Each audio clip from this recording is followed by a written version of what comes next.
really did want to hear him. I have to explain that I'm supposed to catch a flight in a very short time, so I'm only going to take 5 minutes, but it was treated as my tribute to Martin. In spite of the flight, I did want to hear him, and I'll take just 5 minutes to comment. He's covered an enormous amount of ground, and I agree with almost everything he says.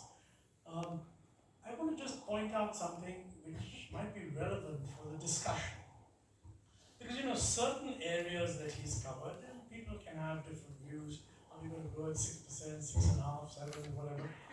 But I think there's one issue that he raises, which is quite central to the policy debate in India today. And from what little I know, I think there are people within the establishment who are on both sides. So it's not as if this is something which nobody inside the government believes either. But then there are others who take a different view. And let me say that's true not just in the government but outside also. So on the political spectrum, the critical issue that he has raised is an issue that we've always faced before, but it's never been as important. And that is the question of what should be our trade policy.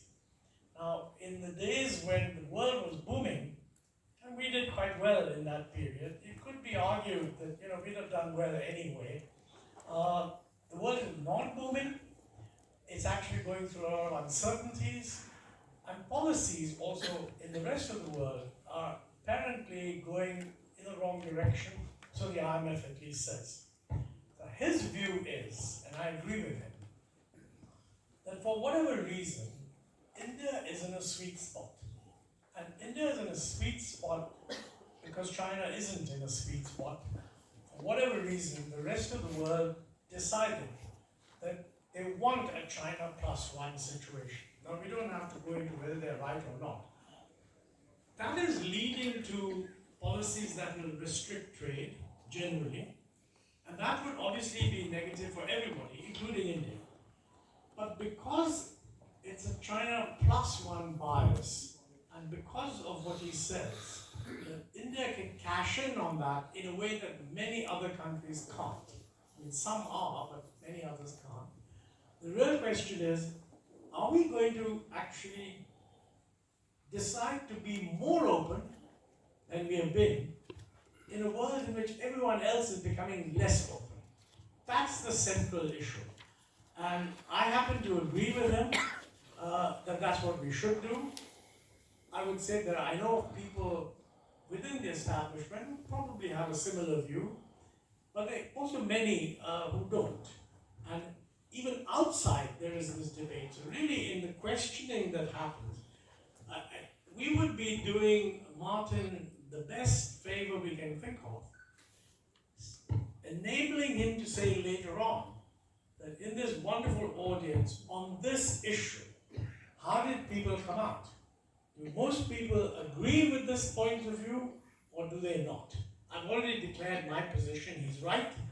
And I would say one other thing, and the government has quite categorically said, and this is right that they've said it, that we want to get into global supply chains. And it's not a policy that says, look, we don't want to have anything to do with trade.